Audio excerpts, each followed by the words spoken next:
Check Podcasts.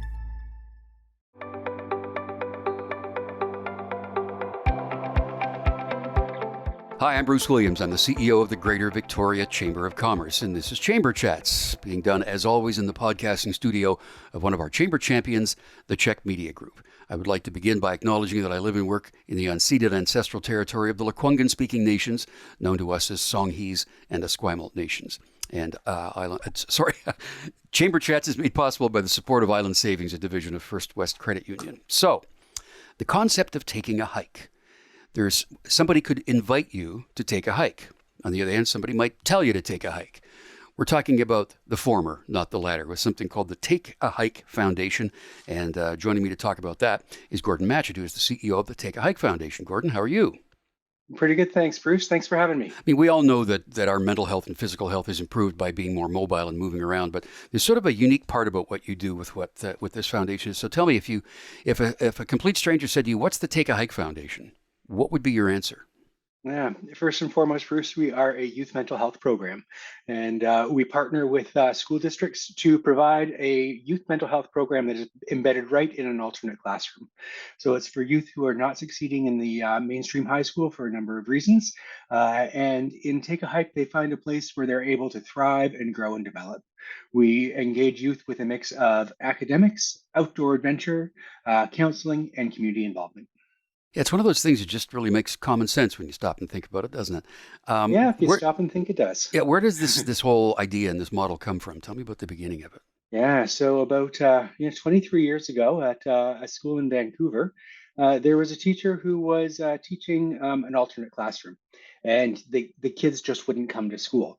And he said, if I can't get them to come to school, I can't get them to learn, and I can't have any impact on them. So at that time, outdoor education was very popular, and he thought, why don't I try taking the kids outside? And lo and behold, he took the kid outside, and they started to come to school. So he kept doing it, and he did it over and over again. And what he found is that the kids started to come outside, started to engage in school, they started to build relationships with him, and that's really important. Because the number one indicator of youth mental health is school connectedness, and a relationship with your teacher really starts that school connectedness. So they build relationships, and all of a sudden, the teacher said they're starting to share their stories with me, and there's a lot of trauma in their stories. There's a lot of mental health concerns in their stories. There's a lot of substance use in their stories, and I'm just not equipped to help them with this. And so that's where we added in the mental health clinician. And that's how the program started. It was really from a great idea, a teacher that said, this is something that I really want to do, and then him learning what else the youth needed. So let's talk about the kids, the students themselves. How do they connect with you, and how do you connect with them? How's that all happen? Yeah, so we have a really smart system for being able to identify the youth that are most in need. We partner with a local school district, and every school district has a method for identifying youth that are in need that aren't getting services. And so when we partner with the school district, we say, please identify 20 youth that will really benefit from this program, and then they refer them over to our program. We have interviews with the youth. They talk with us about what the program is like, and then they make the full choice to be able to come into the program on their own. So let's talk a little bit about the spectrum of the challenges that are impacting these young people's lives. I mean, the pandemic certainly has had an impact on everybody's mental health, but I think maybe a lot of these students have got particular exceptional needs or abilities or disabilities, if you will. So tell me about the spectrum of these kids. Yeah, absolutely.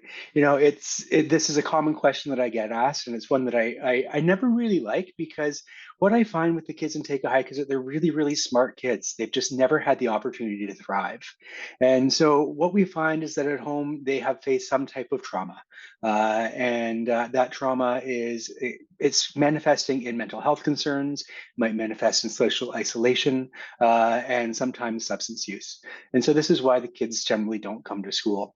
So in terms of the trauma, it could be anything from violence in the home, abuse issues, parents with mental health concerns. There's a whole range of different traumas that could really affect a youth. And what we do is find is that the youth that we serve have complex traumas that have lasted for several years. So I guess in some cases, I suppose it's developmental or psychological Yes. challenges. Are physical challenges a part of this too? Generally, no. Most of the kids that we see and Take a Hike are physically able to. Okay, so let's talk about, I guess for lack of a better term, curriculum. There's certain Mhm. curriculum offered within the halls of schools, as we know.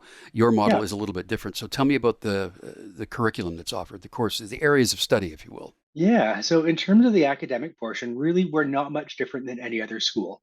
They do the same courses as a youth would do in a mainstream high school. The difference is the way that it's taught. And the way that we deliver curriculum is we have three grades all together, one classroom with one teacher, and they deliver the regular curriculum to get the Dogwood diploma. Now, what we do that's a little bit different is that we take youth outside and we let them learn on and from the land. And it's a great place to get youth outside of their normal comfort zone. It lets them to build relationships in very different ways. And it actually lets them to do things like stream study in a stream. Imagine that. Hmm. And then the other piece that's really unique for Take a Hike is that we add in a mental health clinician in the classroom.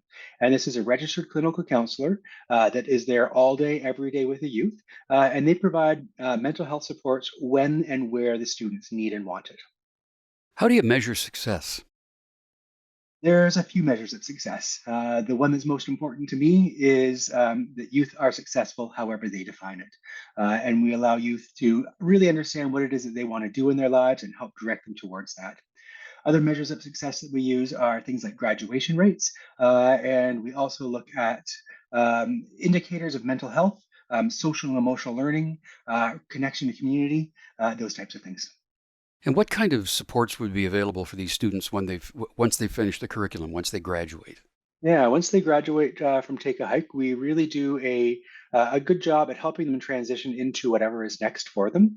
For some of them, that will be finding really meaningful work right out of high school. For others, it'll be going on to post-secondary education. And when we transition youth out, we really help them develop a transition plan and then help them find connections in the community that they can reach so they can access other supports that are available to most people. I think all of us at some point in our schooling could identify at least one or two teachers or instructors who had a huge and profound influence on us. I want to talk about that next. We're talking today on Chamber Chats with Gordon Matchett, who is the CEO of the Take a Hike Foundation. This unique and interesting model of engaging with learners who have some challenges within the normal education circumstance. Who are the Are they called teachers? Are they instructors? Or who are they? Yeah, so we've got some teachers in the program, we've got youth workers in the program, and then we've got registered clinical counselors. And they have specific training for this kind of work, obviously, right? Yes, absolutely. So teachers are BC certified teachers. So they're the same folks that you would find in other high schools. There are youth workers that have some type of schooling in youth services, and then our registered clinical counselors have a master's degree in counseling, as well as a number of hours of interim work, so that they really do know how to deliver the program well. There are always conversations, too, at all levels of education about class sizes. And within the public education system, it's kind of a big deal, especially when you talk to teachers and their associations. Tell me about class size and how that is operated through the Take a Hike Foundation. Yeah, we purposely keep class sizes fairly small. In general, there's somewhere around 20 youth, and there's three teachers or three adults in the classroom with those 20 youth. And the reason why we keep them so small is because we really know that we need to develop relationships amongst the youth in the classroom as well as with the adults. And we find that that ratio is about the right support for the level of need that the youth are presenting. Let's go a little deeper into the idea of the sort of the counseling that's embedded in this model and how that's exercised with the students. Mhm. So our everyday intake a hike starts with circle. And what happens there is we move all the desks outside to this out of the classroom to the sides. Youth get together in a circle and they are asked a thought-provoking question. And it may be something like, how do I want to handle challenge today? Or it might be, tell me about a time in your life when you experienced success. And the youth will go around and answer this question. And then they give a number on a scale of 1 to 10 of how they're doing that day. One being, I'm not doing so great, and 10 being, I'm having a really great day. That lets our mental health clinician know who they should check in with first. So for the youth that is scoring low in the day, they'll go and check in with them first and really just see how they're doing. Do you ever think about what would happen to these students if your association wasn't involved? I try not to. because it's not a pretty scene for a lot of them. I see a lot of youth that are down the path of really severe mental health concerns, leading to substance use, leading into homelessness, leading into toxic drug crisis. If we're really able to intervene in a youth's life early, we can prevent a lot of trauma later on in their life. I have to think that our climate, our weather, makes this a little more successful as opposed to if we lived elsewhere in Canada when you were dealing with extreme cold, extreme hot, and snow. That would be a factor in this, wouldn't it? Absolutely. We do have a really fantastic climate out here. It makes it really good for being able to get outdoors year round.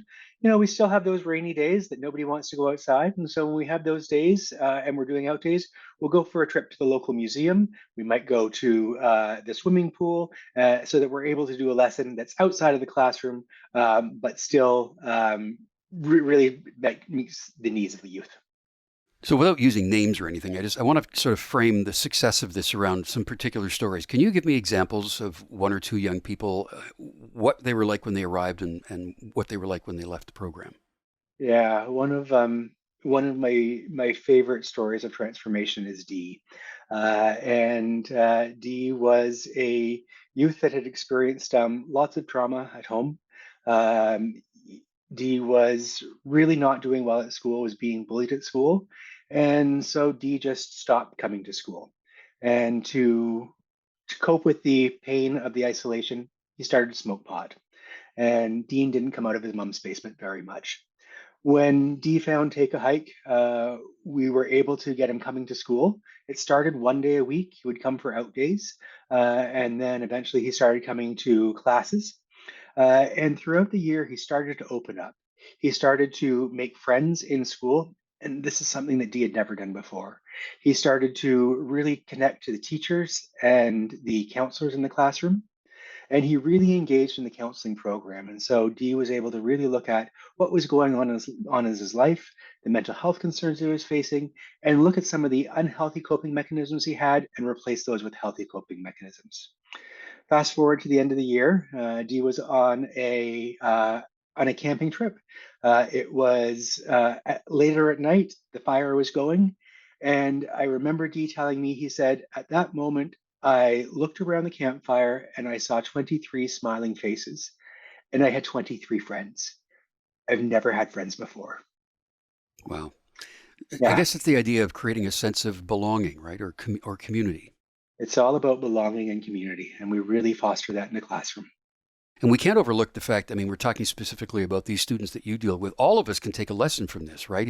In the connection Mhm. between connecting with nature, forest bathing, whatever you want to call it, just physical exercise. That's a huge Yeah. factor.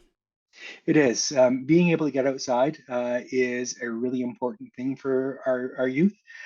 First, it gets them away from their everyday devices and substances. And so they've got a break from that for the day. And then, you know, I love going for a walk with my dog in the woods, and it changes my mood. It changes how I feel. There's a lot of studies that show that there's a lot of benefit of just getting outside and being in nature. And so we use that as a really great opportunity. The other great part about nature is it allows you to walk side by side with someone and have a conversation. And geez, the conversations that happen on the trail, they can be deeper than the conversations that happen in the counseling room. I have to think that the COVID pandemic profoundly disrupted this whole thing. I want to talk about that next. Our guest on Chamber Chats today is Gordon Matchett. He is the CEO of an organization called the Take a Hike Foundation. So, with this sort of educational and counseling model involving people being in groups outside or inside, what happened to all of that when the pandemic broke out? Yeah, when the pandemic broke out, it was really tough. We we got notice during March break that the youth would not be coming back to school. And so we swung into action. Our counselors were called off March break, and they reached out to every one of their youth to make sure they were okay and find out how they were doing with the news. By the time we got to March break, we had online platforms available for the youth and Take a Hike, and they were able to start attending class right away. So really, there was no drop. They were able to be engaged. be it in a very different manner. So they were able to be engaged in counseling sessions. And the neat thing about counseling sessions during COVID is that we would be able to see the youth in their own environment. So the youth would give their counselors a tour of their bedroom and their house, and we'd be able to meet their families. And this was really important because we always want to reach out to families. We know that if we want to change a youth, we also need to change their families. And so we found families start to engage with us in clinical counseling. Where we were very lucky here in BC, the pandemic lockdown restrictions only lasted for a few months. Seems like a lot longer, but it was only a few months. And by the end of June, we were able to get kids back in school. We've changed a lot because of the pandemic. We now start to use technology a lot more. When a youth is absent, we will get on a video call with them and just check in and see how they are. When we have families that really want to talk with our staff members, we'll do that rather than having families come into the school, because a lot of times families have their own trauma with school and really don't want to face the school system themselves. Yeah, I think technology has really connected a lot of people in ways they didn't connect before. Hmm. Everybody, well, we're on Zoom right now, and there's, Exactly. grandparents are using Zoom to talk to their grandchildren, and everybody's so that's been a bit of a benefit for you, I'm sure too. Tell me this, Gordon, who pays for all this? How are you funded? So the Take a Hike operations are funded almost entirely by philanthropic donations. So they're caring people like you and me, caring businesses like our chamber members that really care about youth in their community and really want to see them get the mental health support that we need. So that funds the mental health clinician, the outdoor adventure for the youth. And then the school takes care of everything that the school is legally required to take care of. So the education component, they supply the teacher, the youth worker, the classroom space.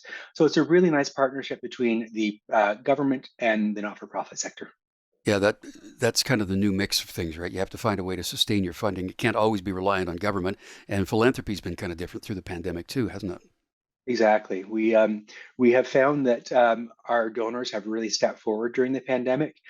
People have said, youth mental health is really important to me, and I want to make sure that youth are still getting this mental health. So we saw a surge of donations at the beginning of the pandemic, and many of those donors have continued on with us throughout. They continue to donate so that we can deliver the program to the youth on the island, plus youth in other regions across the province. Yeah, you have a presence in Victoria. You're a member of our Greater Victoria Chamber of Commerce. You are located in the Lower Mainland. Tell me about expansion plans. What do you think you have the capacity to do? So right now we have a goal to get up to 16 programs. We're looking to have a footprint in the Lower Mainland, Vancouver Island, and then the Thompson Okanagan region. We believe that we'll be able to achieve that goal by September 2025. And then beyond that, we're really looking at what further expansion could look like. We're looking at what it could look like to grow outside of BC. We're also looking at what it could look like to grow in some of the more remote areas, some of the areas that we might not be able to access traditionally that aren't close to an urban center. So to go back to what we talked about a couple of minutes ago, now climate will be a factor, right? You're going to be in some areas that potentially will have extreme weather in both summer Exactly. and summer and winter. So how does this pivot to take care of that? So generally, what we'll do is just adjust the type of outdoor activities that we do. When I grew up, I went to school in Thunder Bay, and we were outside during the freezing cold as well as the warmth of the summer in Thunder Bay. And really, all you need to do is adjust the activities and make sure you've got the right clothing. And we're very fortunate to have some very wonderful gear sponsors that really do make sure that our youth are dry and warm. Yeah, I would think that that sort of thing would be a challenge for some of these families who are dealing with stress and poverty and that sort of thing, right? So that's a reality. Absolutely. For a great majority of the youth that we serve, they wouldn't be able to access mental health supports or outdoor activities without the support of Take a Hike. So you have paid staff, but you also have volunteers. So we've talked about what the staff do. What do the volunteers do? We have volunteers that are in the classroom. We have volunteers that work in the office, as well as some on the board of directors. So our classroom volunteers, generally, they are counseling or teacher students, and they are coming and getting the work experience. We're looking for volunteers that are able to commit, probably about 4 hours a week for 4 to 6 months, because we really want them to be able to build relationships with the youth. So they really provide some support in the classroom, build relationships with their youth, and are just that extra person that's there. We have volunteers that help us out in all areas of fundraising. We have volunteers that will help us out in administration. Sometimes we have special projects that we've asked corporations to take on. For example, we had a corporation just volunteer to help us evaluate which human resources information system would be best for us. And of course, there's our board of directors. We've got a committed group of about 10 board members that are really steering and guiding the growth of the organization. And if you're like any other organization, you are probably looking for volunteers and employees. Everybody's got a workforce shortage right now, and they all have needs. What sort of things are you looking for? Absolutely. At the moment, we are looking for mental health clinicians. So we've got a mental health clinician, and the mental health clinician is that person that really provides the support in the classroom. We have a junior accountant role open here in Vancouver, and as I look forward the next year or so, we will be hiring additional fundraisers as well as additional program managers. And just to wrap it up, if I can I hear one more story about someone's journey through the Take a Hike Foundation and how they transformed in that journey? Yeah. Um, it's a story of one of the youth that we served during COVID, and this youth was a trans youth, and the youth was having a lot of difficulty at home. Their parents were not, their parents just didn't understand. And Take a Hike was their safe refuge. And they enjoyed coming to school because they found a really safe and caring environment where the teachers were able to accept them, really help them talk through what was going on in their lives. They found youth that were very different, but very different like them. And they found their group of people that really worked. When schools were closed, this youth lost their safe space and they ran away from home with nothing but their cell phone. And for several days, they couldn't be reached. When our counselor reached out, they couldn't find them. And the counselor reached out to their parents, and their parents said, I am so happy you called. I haven't seen my child for the last 3 days. So our counselor started to call all of the youth's friends. And eventually, after a day or so, we were able to locate the youth. We were able to have a conversation with them about what was going on. We found out that there were some things that were going on in the classroom or going on at home. So our counselor was able to have a session with a family to have some conversation about what it might be like to bring the youth back in. We were able to get the youth back home. And throughout COVID, we were able to provide family therapy for the entire family. The family was able to understand what was happening for their youth, understand what the transition was for the youth, and really help to understand their gender identity. And the youth is, it's still a struggle at home, but they've all found tools and tricks to really help make it work.